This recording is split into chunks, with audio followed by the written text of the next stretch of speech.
Please don't relent, especially now that we are heading into the festive period. Most people lose their fire towards the end of the year, and I'll tell you why. Number one, the consciousness that is created in the atmosphere. It's a consciousness of festivity, and the consciousness of festivity provokes a sense of pleasure, an awareness of pleasure. And whether you like it or not, these things impact on your hormones. They impact on your psychology.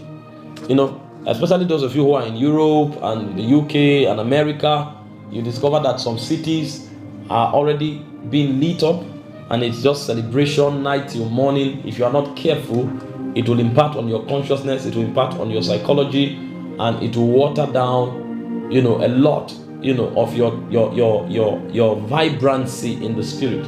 Secondly, because it's a time of festivity, it will also provoke a lot of lewdness. It will provoke a lot of immoral activities, because our world is so decayed that people think happiness, joy, celebration should always be tied with immorality.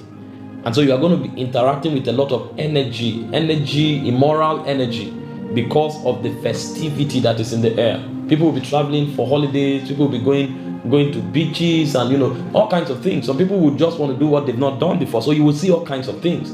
So the first thing is that the consciousness of festivity can reduce your spiritual temperament or your spiritual vibrancy or fire, and then the activities that will become commonplace, which most times is coated with lewdness, nudity and immorality, can also affect you, because you will see and hear. And then number three, demons carry out a lot of their activities towards the end of the year, and mostly beginning of the year. Why is that so? Because they know people make a lot of decisions, lifelong decisions. You see that towards the end of the year, beginning of the year, that's where you start hearing things like resolutions. You start hearing things like all of these things, because they know people are about to make decisions, so they are going to become more aggressive to influence the decision the people make, because they know it's going to affect their actions for some months. You see that? So there's a lot of turbulence in the spiritual atmosphere, so you cannot afford to live carelessly at this time. So it's important for you to watch your heart, guard it with all diligence. The Bible says, out of it are the issues of life. Guard your heart. And it's also important for you to learn to build spiritual culture and patterns around your operations, especially at this time. And this is where most of the things we've exposed you to will come handy. Maintain your fasting routine, maintain your study routine, maintain your prayer routine. Don't allow anything alter the delicate balance of your soul at this time. Because of this, I want to give you 3 very simple but vital counsels that, if applied, will help you to maximize the season. Number 1, be deliberate to show love. Be deliberate to show love. Why is it important? Love is the nature of God, and love is the energy of God that kills every other negative energy. So as much as it's within your power, your friends, your family, your loved ones, show them love. Now how do you show love? You show love by being kindly, affectionately disposed towards people. So in your speakings, in your actions towards people, make sure that there's a lot of love in it. Number 2, you show love by gifting people. The Bible says, for God so loved the world, John 3:16, that he gave his only begotten son. So you show love by gifting people. And so this is the time for you to really show love to people. For God so loved the world, John 3:16, that he gave his only begotten son, and whosoever believeth in him should not perish but have everlasting life. So gift things to people. You can give them things, whatever it is, but by all means give them Christian materials, things that will impact their eternal destiny. So you can buy somebody a Christian book, you can give somebody a Christian message, and of course you can also give them material things. There's nothing wrong in giving somebody clothing or what to wear, and all of that. Just show love to people. That's the first aspect. The second aspect in showing love is ensure to forgive everybody that has offended you. I know that a lot of people do that as a part of resolution for end of the year, but I'm not telling you to do that necessarily because it's the end of the year, but because God is the one who ordained seasons for humankind. And so this is a cycle. And because it's a cycle, you're about to initiate a new cycle. You can't go with burdens. The Bible said to lay aside every weight and every sin that doth easily beset us. Does it not shock you that the same way sin limits us, that's how weights also limit us? So it's not only sin that limits you or limits your potentials in God. There are weights that can limit you, and most of that is unforgiveness. You see, so as much as is within your power, forgive everybody that's hurt you. If you need to spend time in prayer, ask the Lord to help you to let go, do it. When you forgive people, you are not forgiving them because they deserve it necessarily. Most of the times they will not deserve it. You forgive people, number one, because of your relationship with God. Jesus was speaking, he said, if you take a gift to the altar and your brother has an ought against you, he said, leave that gift on the altar and go make peace with him first. So if you don't make peace with people around you, it may affect your relationship with God. The Bible speaking about the husband, he said he should deal with the wife with understanding so that his prayers are not hindered. The Bible speaking about family, 1 Timothy 5 verse 8, I guess, he said, a man who cannot provide for his household, he said he has denied the faith and is worse than an infidel. So our interaction with people has a way of affecting our interaction with God. Number two, you are forgiving them for your own mental health sake. Listen, the pressure that comes with animosity, malice, gossip, you don't need those things. Just throw those weights away. Throw them away as quick as possible. You need clarity of vision at this time. God is speaking to his children about the coming year. You don't need anything to interfere with your frequency. God is giving people graces for the assignment and for the operation of the kingdom for next year. You don't need anything to put you out so that you are coming to try to catch up around April, May, June when the year is already finishing. You see, but the way you get yourself at the front line is to make sure you alight yourself of unforgiveness and bitterness towards anybody. They don't even deserve it. They may not even deserve it. But because of your relationship with God, because of your mental health, and because of the graces that you may deny yourself of, if you do not forgive, you cannot not but forgive. So please, as much as it's in your power, show love. The second thing you must do in this season, and do deliberately, is to make sure that you are aggressively involved in soul winning. You will discover, I'm telling you, as you look around this season, you are going to discover that the devil will be doing a lot of recruitment programs this year, this period. You see, most of you who are in Europe, you already see what's going on. You see people doing all kinds of rituals, calling it all kinds of names, and then you know these things are demonic.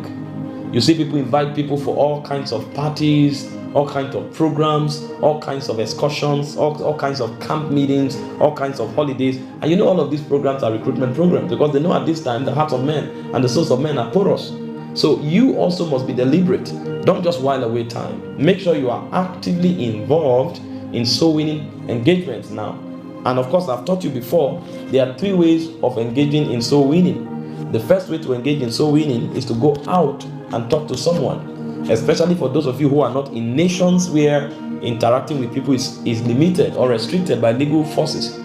Make sure you talk to somebody about the love of God. Make sure you talk to somebody about Jesus Christ. You don't need to be a theology graduate to do that. Just tell people your story. Tell people the faithfulness of God in your life and tell them Jesus is the only way to God and see what God does. But by all means, be out there talking to people. The second way to win souls, I told you, is to pray for souls. Is to pray for word evangelism. Is to pray. The Bible said, pray ye the Lord of the harvest that he may send laborers into his field, into his vineyard. In Colossians 4:12, he said, Epaphras is one of you, praying fervently for you in prayers that you may stand perfect and complete in all the will of God. So when we pray, it affects souls.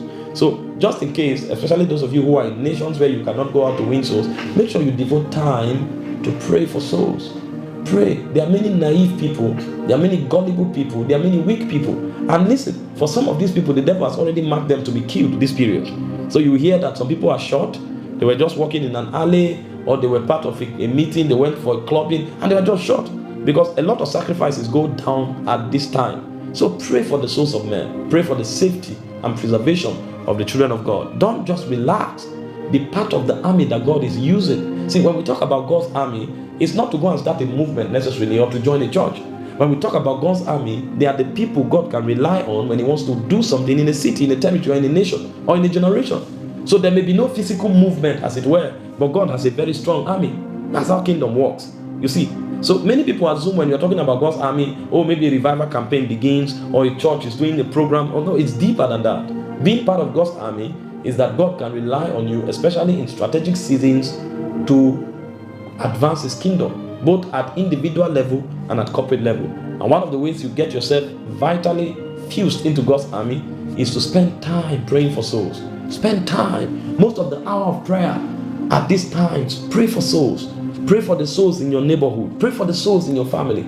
Pray for the souls in your nation. Ask God to encounter them. Ask God to open their hearts to hear the gospel, to receive the gospel with meekness. Ask God to send preachers, to send laborers to them, those who carry the gospel of the kingdom. Ask God to create those opportunities for these people to meet them and to speak to them the word of the Lord. These are the things you should do with your time at this period.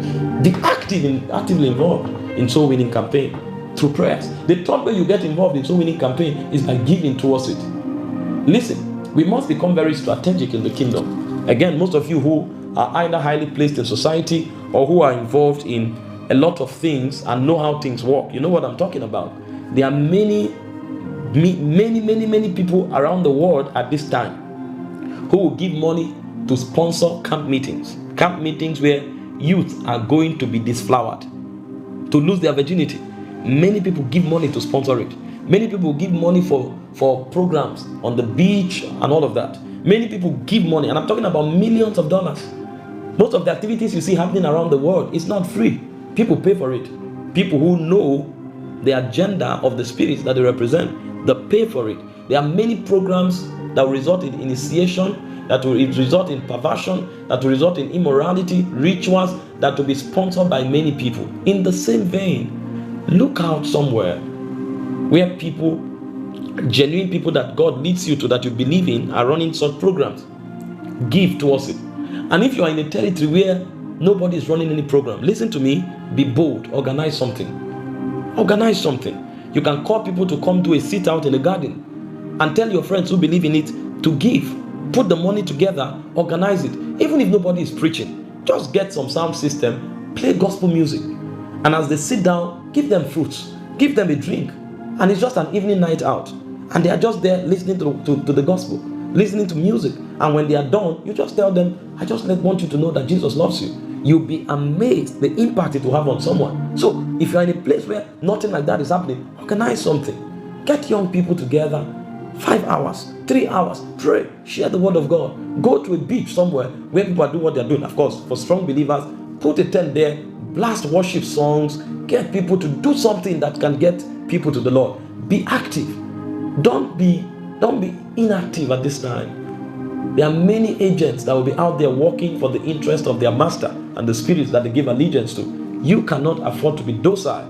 This is a sensitive season. Make sure you are out there winning souls, either by talking to people or by giving towards it or by praying. Very important. And then finally, my third counsel for you is to make sure you embark on a retreat. If the activity before Christmas is too much, enjoy your Christmas, spend some time, enjoy yourself. After Christmas, take 2-3 days, organize a retreat. You can go in alone with God for 2 days, for 3 days. It's very important to do that now, because when God speaks, you may not hear. There may be a lot of interferences that you will not do away with, either because of the clog of anxiety or the challenges of life or even the happiness of the season. So you've got to create that time where you go to the Lord. You can do a study retreat where you are locked away for 2-3 days just studying. You can do a prayer retreat where you are praying. You can do a fasting retreat, and you can combine all together where you are studying, praying, talking to the Lord, and fasting for a particular number of hours in the day. But by all means, make sure there is that period of shutting out before the end of the year. And it's important you do this. When you are doing this, there are 5 major things you must involve. Number 1, please take time to appraise your year. See, you are the one who knows how your life is compartmentalized. Check your walk with the Lord, check your career, check your relationships. Be deliberate. Don't just live haphazardly. Oh, this year is finished, we are going into the next year. No, haphazard living cannot produce certain levels of results. See, when you see people command results at certain levels, it's deliberate. You can't command certain results if you don't appraise it. So sit down, find out my life, what areas are the major aspects of my life. Write it down and appraise it. What are the mistakes I made? What are the things I should have done in a certain way that I didn't do? It will take days, but do it, because it's awakening your consciousness of excellence, of attention to details, of preparedness for exploit and avoidance of mistakes. So appraise yourself.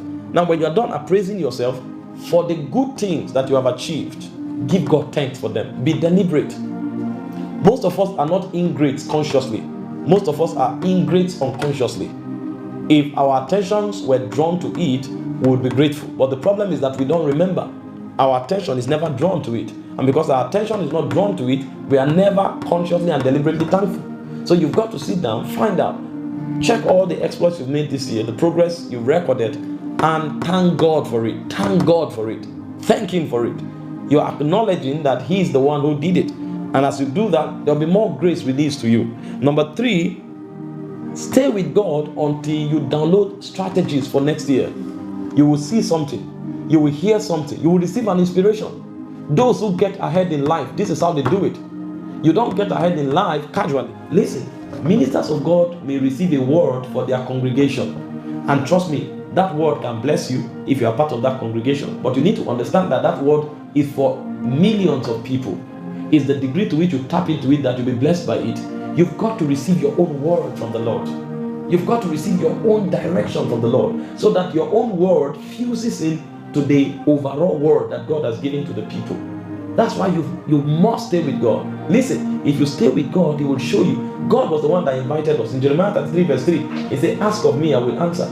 And He said, I will show you great and mighty things that you know not of. So God is willing to show, but will you have the time? This is why you've got to lock yourself away. Fight every distraction, kill every distraction. Spend time with God until you receive a knowing, until you receive a vision, until you receive an instruction. By all means, don't go into next year without receiving signals from heaven. And then number 4, when God shows you something, be deliberate. Ask for grace. Believe me, God can show you something and you make the mistake of thinking you will do it. If you don't ask for the grace, you'll be in trouble. Listen, when God told us to win 5 million souls, at first I thought it was a joke. It's when we sat down to look at the strategies and the modalities that I knew it was going to demand a lot of grace. Every rural crusade we organize, we spend between 4.5 million to 6 million. That's about $6,000. And we have to organize over 30 of such crusades. The evangelists we mobilize on a weekly basis, we give each of them 100,000 naira. That's about $1,000. That's about $100, right? Now, every week we mobilize 3 to 5 people. So that's between $300 to $500 every week. And we've been doing it without relenting. Now, every apostolic invasion we organize, the ones in Africa, in one environment, one territory, costs between $30,000 to $40,000. And the one in the UK cost over $150,000. So as touching soul winning alone, we spent over $700,000 this year. So salvation is free, but preaching the gospel is very expensive. So when God said win 5 million souls, I had to go back and pray for the grace. Now that's on the area of finances. How about the stress? Dear Lord, if you follow me for 1 month, you don't break down, know that there's a special grace on your life. In the last 3 weeks alone, if I tell you my movements, you'll be amazed. In the last 7 days, if I tell you my movement, let me give you an instance. My journey in the last 7 days, I left. Okay, let me just touch 6 days. I left for Zambia, and in traveling to Zambia, you fly from Abuja. Okay, let me do 10 days so that I give you a broader picture. In the last 10 to 12 days, I had a meeting in a village called Surinyama in Ghana. It's like 30 minutes drive to Ivory Coast. Now, I was supposed to fly from Abuja to Accra, but somehow the agent made a mistake in our flight ticket, so we couldn't make it. So we had to fly through Lagos. So I flew from Abuja to Lagos, waited 2 hours, flew from Lagos to Accra, waited 1 hour, flew from Accra to Kumasi. We got to Kumasi, we now drove 5 hours to that village. I preached 2 nights. When I finished preaching, I realized I was supposed to leave there for Botswana, but if I get the flight that was 2 hours away, I won't catch the flight in Accra for Botswana. So I finished preaching around 10:30 at night. 12:30, we drove 5 hours back to Kumasi to catch a 7 a.m. flight to Accra so that we could catch the 9:30 a.m. flight to Botswana. When we got there, we discovered they didn't send the visa to from our system. So I had to reschedule the flight to Abuja for the next day and flew from Accra to Lagos and flew from Lagos to Abuja. The next day, I was on the flight back to Botswana. And so I left Abuja the next day, flew 4 hours, 30 minutes to Ethiopia, flew another, after 3 hours, flew another 4 hours, 30 minutes to Botswana. When I got to Botswana, I drove 5 hours from Gaborone to a city called Francistown. And then I got there by 8 p.m. I mounted the altar by 8:30 and preached in that crusade. The next morning, I drove 5 hours back to Gaborone to catch a flight to Ethiopia. Flew 4 hours, 30 minutes to Ethiopia, slept over. The next day, I flew back to Abuja. That was a Saturday. I went for service on Sunday. I did Tuesday Bible study. On Wednesday, I was going back to Zambia. I was on Qatar Airways, flew 7 hours to Qatar, and then flew another 8 hours to Zambia from Qatar. I preached in Zambia for 2 days. I was supposed to leave that night. There was no flight after midnight, and I needed to come back that Saturday so I would wed one of my sons who was getting married. So the only flight available after 12 was Turkish Airways. I had to board that flight, but unfortunately, they had to fly me to Dar es Salaam in Tanzania. That was 5 hours, 20 minutes. They flew me from Dar es Salaam after 1 hour to Istanbul. That was 7 hours. We now moved in 50 minutes to another flight and flew 6 hours to Abuja. I flew another 19 hours. I came to Abuja the next morning. I drove 5 hours to Makurdi to wed the young man, and then drove 5 hours back that same day because I had Sunday morning service. As I finished Sunday morning service, on Monday, I was back to Zambia because Monday was 11th, because Apostolic Invasion was for 12. I went back to Ethiopia again, 4 hours, 30 minutes, and went to Zambia. Preached for 3 nights. I just landed this afternoon, routing Ethiopia and Abuja. Now, if you travel like that, even if you are a military officer, you will break down. Now, I finished talking to you about money. I'm talking to you now about stress, physical stress. Now, imagine combining this physical stress with spending over $30,000 to run the Apostolic Invasion, and we didn't take offering. As if that's not enough, you are now talking relationship. How about my family? Where do I spend time with my wife and my children? You see, so this thing requires grace.